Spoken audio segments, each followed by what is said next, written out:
Well, good day, viewers, and welcome to today's Sport Wrap Show. I'm your host, Brian Monango, updating you with the latest sports news. Well, football season is around the corner as we do see teams getting ready for a few club friendlies. Speaking of teams, African Stars are in Gaborone as they are taking on a few friendly matches after having made at least 6 signings after the banning was lifted. But we'll talk a bit more about that as we get into the hit list.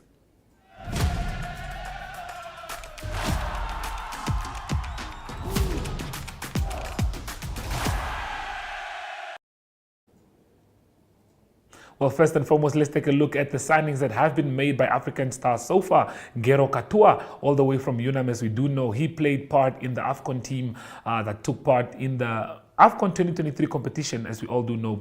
I think he was also part of the captains. We also have Rikambura Munjoa. Apologies for the pronunciation there. Another signing for African Stars makes it 2. Looking forward to the third one. We have Goen Aseb, another attacking midfielder that they scouted all the way from UNAM to just bolster and strengthen the attacking force of African Stars. Jomo Chiveta, another player, a winger, and also a midfielder that has been added to the roster by African Stars. African Stars definitely making sure that their presence is felt in the market. Maurizo January from Swakopmund Football Club, also another signing that has been brought in to strengthen the midfield. And they did bring in a goalkeeper, Brango Rukoro, who is a new signing for the team. We did see how one of their players, or how their players did well in the COSAFA Cup.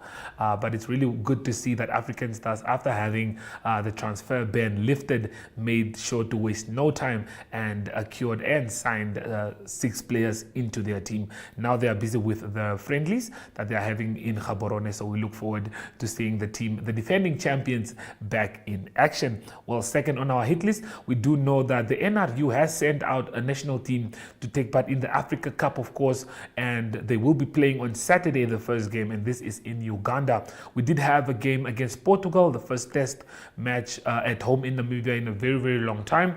So we did have a few post-match interviews after that, and the boys are eager and looking forward to the games in the Africa Cup. But before that, let's have a look at the interviews. Van die begin af. Sê net vir my, hoe voel jy oor die boys se performance vandag? Eerstens, net dankie vir Portugal wat uitgekom het. Was 'n klipharde wedstryd geweest. Ek is baie trots op die Namibiese manne. Met die oog op die Afrika beker is daar baie positiewe wat ons uit kan vat. Paar foutjies wat ons gekos het, punte gekos het, maar ek is baie trots. Die manne het bly veg en hulle het hard gespeel en na eerste 20 wat ons wou wen, het ons gedoen. So ons was baie positiewe om uit hierdie wedstryd te vat. Ek stem saam, baie positief om weg te vat. Wel gedaan vir jouself en die span, maar waar voel jy kon julle beter gedoen het ek weer gesê in hierdie wedstryd? Ek dink die belief om die bal te hou. Ons het die talent, ons het die spoed, ons het die skill om die manne buite om en Sovialas in die middelveld deur te vat. So vir ons om die bal te hou en bietjie meer geduld te hê, fases op te sit en bietjie meer ons struktuur te speel, dan sal ons baie meer vrugte afwerp, ja. Okay, maar ons sê weer dankie vir die NRU die geleentheid om op die huisgrond te speel teen Portugal. Dit is die eerste internasionale wedstryd in 'n lang tyd. Wat beteken dit vir die boys self, vir julle? Brian, is ons 'n ongelooflike voorreg en om 'n span soos Portugal hier by die huis te host. Ons het gesien wat hulle die World Cup gedoen het. So vir ons paar youngsters in die span wat vandag hulle debuut gekry het, wat voel hoe dit is om toetswedstryde te speel. Vir ons van die NRU se kant af baie dankie vir sulke wedstryde. Ons vra vir nog sulke wedstryde om ons blootstelling te gee. Dit is 'n flippin' lekker game geweest. Lovely. Dankie Danku. Baie dankie Brian, baie dankie. Well, there you heard it from Danku Burger, the captain of the Namibian team. We'll try and catch the captain of the Portugal team and just see what he has to say about the game that they just had against Namibia. Estamos aqui como capitão do equipamento do Portugal. Primeiramente, parabéns com o resultado. Acho que para você foi jogo muito grande. E o que você achou sobre o jogo hoje? Acho que foi um jogo muito difícil para Portugal. Eu acho que há aqui várias coisas em que podemos olhar. Começámos um bocadinho mal, a sofrer um bocadinho. Começámos a primeira parte contra o vento e demorámos algum tempo a adaptar. Ainda assim fomos para o intervalo a ganhar, mas temos um enorme respeito pela equipa da Namíbia e fizeram, acho que, um excelente jogo hoje contra nós e nós demorámos algum tempo a conseguir adaptar-nos, mas depois conseguimos. Com certeza. O que você achou sobre o clima aqui? Acho que a temperatura é um pouco mais baixo e aqui nós tínhamos um pouco de vento aqui muito forte aqui. Você acha que também interferiu com as suas decisões, as opções que você tinha hoje? Não, interferiu sem dúvida. Nós sentimos muito no princípio do jogo, especialmente A altitude eu acho que fez diferença, eu acho que a secura também que havia no estádio também nos fez, criou algumas dificuldades, acho que demorámos muito tempo a recuperar em cada bola e acho que sentimos isso na pele. Com certeza, acho isso também. Então, eu só queria dizer mais uma vez muito obrigado e parabéns como resultado e boa sorte com o resto do seu tour para a África do Sul no semana que vem. E boa sorte, tá? Okay. So 100%, so I was with the captain of the Portugal team, that is Mr. Thomas Appleton. He said that the game was a very tough game. And there was a lot of aspects that the guys had to work around, like for instance the wind aspect, and especially because it was a bit chilly. And the guys also complained a lot about the altitude, that they have never played at this altitude at sea level before. But the guys are confident that the rest of the tour against South Africa next week will go well. And the guys are very happy with the victory today. Of the match, Tiaan Sonnepoel. Mooi, wel gedaan, mooi gespeeld. Skoppen was on point. Result is nie wat ons miskien gesoek het nie, maar sê net vir ons, hoe was die wedstryd vir jou en hoe voel jy oor die span se result vandag? Ja nee, obviously vandag het ons goed gespeel. Ons kon 'n bietjie meer die bal gehou het, bietjie meer patience gewees het dan wat ons gevoel ons het hulle gehad. Dink ek weet dis 'n bietjie moeg hier op die hoofveld, maar jy kon sien nou altyd span 'n bietjie moeg geraak, maar ons het goed die bal gehou en weet ons het baie beter perform as die vorige week. Soos jy sê, beter gespeel as die vorige week, maar as ons kyk aan goeie punte om weg te vat van die wedstryd af, ek glo jy kan definitief sê daar is 'n paar goeie punte wat jy kan saamvat, back to the drawing board. Ja nee, kyk ons het goed in ons struktuur gebly. Ons het regtig van hierdie week het ons baie gefokus op detail. Ons het gesê, weet ons moet die eerste punch gooi, ons het die eerste punch gegooi en jy weet ons moet nou net dit vorentoe vat. Okay. Kaptein was 'n deel van die span nie, I mean injury blow vir julle, maar as ons moet kyk, soos jy sê, based aan wat ons gesien het op die vlak, wat voel jy kon die span bietjie beter gedoen het? Ja, kyk, obviously ons het 2 beserings gehad hierdie week, so dit was belangrike posisies ook, kaptein en slot. Jy weet ons kan dit regtig vorentoe vat want die ouens wat ingeklim het of in hulle plek ingekom het, hulle het regtig gewys wat hulle kan doen. Okay. Die geleentheid, voor ek jou laat gaan, die geleentheid om voor die home fans te speel in 'n internasionale wedstryd is 'n tydjie wat ons dit gehad het by die huis. Hoe voel dit om deel van dit te wees? Ja, obviously dis 'n massive vibe hier so. Jy weet die ondersteuners hier so is amazing.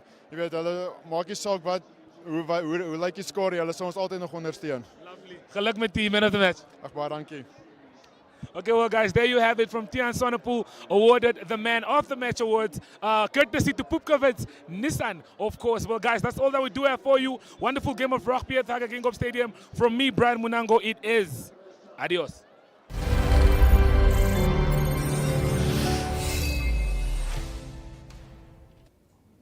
Well, Zooming is up next right after we visit the marketplace. Today we are going to learn how to bake.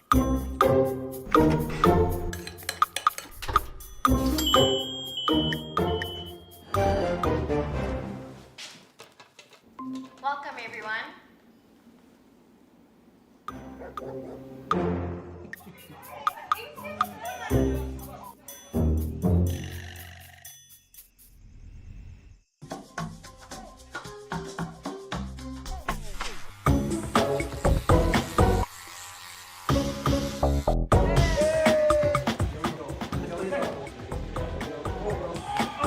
Things may not always go as planned, but our technology doesn't fail.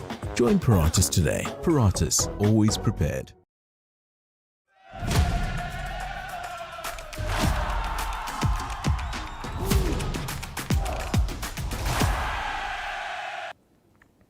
Well, the Cricket Awards took place last week in Windhoek at the Mercure Hotel, and Drew Pullman caught up with one of the cricket legends, Larry Peters, to just chat about the sport of cricket and how it has been progressing in Namibia. Please have a listen to this interview.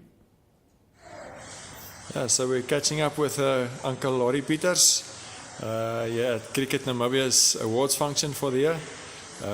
Uncle Larry, maybe just firstly tell us how have you been? What have you been up to? What I've been up to, first of all, I've been following cricket in Namibia. I think it's fantastic that they qualified for the World Cup and these young players and their great coach Pierre de Bruin have done so well, and they're going to the next World Cup, so I'm very excited about it. What have I been doing? I'm back umpiring, doing second league umpiring, enjoying it tremendously, love it.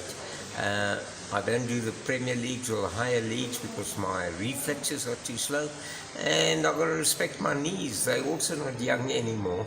So what I'm doing is recording the history of cricket in Namibia, going way back to 1909. So I'm spending some time in the archives, doing some research on the internet, and finding it tremendously interesting. Done about 183 pages, and also watching some cricket, following cricket, and just having a good time, loving being a pensioner. So you told us that you, in fact, were umpiring some cricket matches today. Yes, I did a game this afternoon at 2:30, T20, second league game. Tomorrow at 8:30, I've got another game. Last weekend I did 2 games, and looking forward to some more games for the rest of the season. Yeah, so Uncle Laurie, you've obviously come a very long way with cricket in Namibia. So maybe just take us back for a second to what is your earliest memory of cricket in Namibia? Well, I was speaking to my wife today. My first game as a schoolboy in Namibia was in 1959. Went all the way through playing cricket. I played cricket in Windhoek, I played cricket in Tsumeb, I played cricket in Karlsburg, Walvis Bay, and so played cricket and involved in cricket for 63 years now. So what are my great memories of cricket? When we started playing on gravel fields, I played with some great players, also started umpiring later, and became chairman of the cricket board, hosted tours from the MCC. Gloucestershire were the first team that came, part of the Namibia celebrations, followed by the first associate team being Holland, and many other teams after that, also serving on the ICC Chief Executives Committee, meeting some wonderful people, and being involved in some of the ICC decisions made, especially at the associate level. I still have wonderful contacts with people overseas, and I still keep contact with them, and just loving my pensioner's life. It's good to be a pensioner.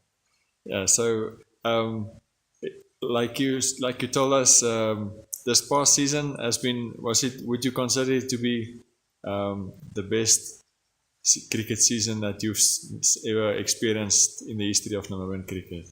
Absolutely. It's been fabulous. And the pressure is now on to do even better. So I'm looking forward to that, because we got some marvelous players. We saw tonight that the awards that were given to people like J.J. Smith, Jan Freiling, Craig Williams, and there's some young players like Michael van Lingen, and even some girls cricket. Seems to me the women are doing very well. They've got some great coaches, Francois van der Merwe, and under the CEO, he's just doing a fabulous job. Just changed the momentum of cricket, very professional. Got a great staff with him. I think we've got a great board too. Very professional, good business people, and the future looks rosy. Last question. So, are you feeling healthy? How's your health, Uncle Laurie? I'm blessed with good health. I go to gym 6 days a week. I have, after that, I have coffee with my pensioners friend, and we saw with all Namibia's political problems, their financial problems, but nobody listens to us. But yes, health-wise, it's I'm very healthy, and I thank my maker. He's been great. I say, great, Uncle Laurie. It's been good to catch up with you, and all the best. Thank you. It's been a pleasure.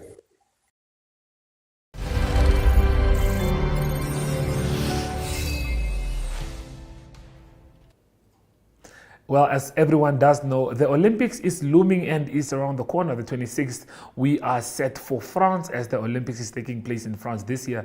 We do have a segment dedicated to Olympics, and in this video, we'll just be showcasing you the beauty of La France. So please do stay tuned, and we'll be back with that after the break.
line.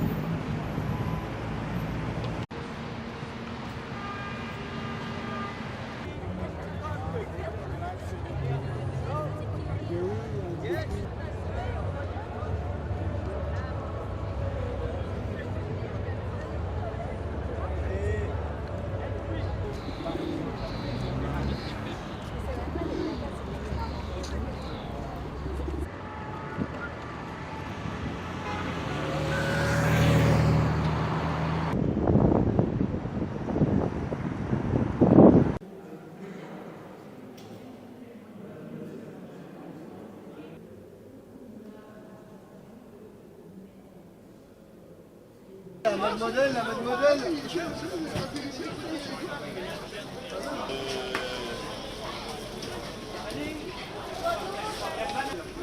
C'est cuit, mon ami. C'est les l'air. Bonjour, madame.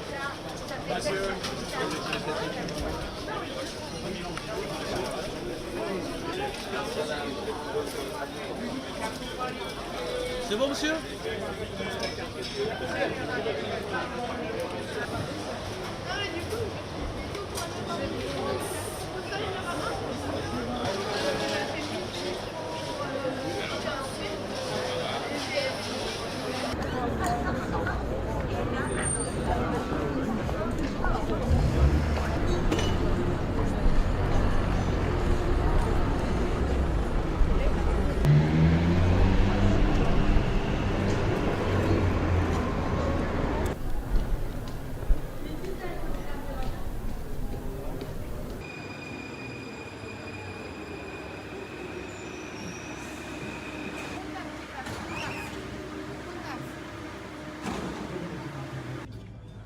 Excusez-moi pour la musique, monsieur, madame, bonjour.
Antes de leerlas, yo lo he leído ya como leíamos las después de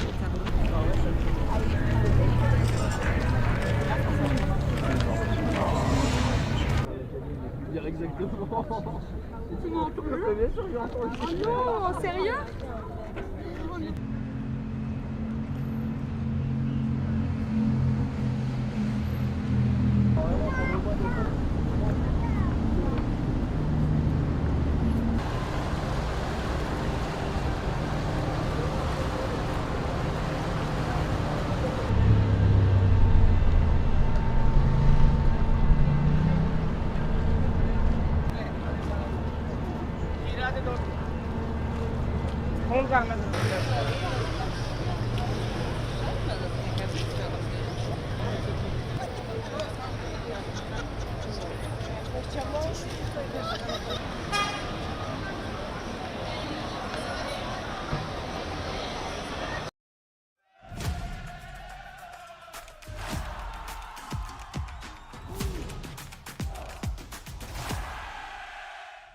Good day everyone, time for international sports news and starting off with cycling news first. It is just a few days to go for the Tour de France to finish on Sunday, and it was stage 17.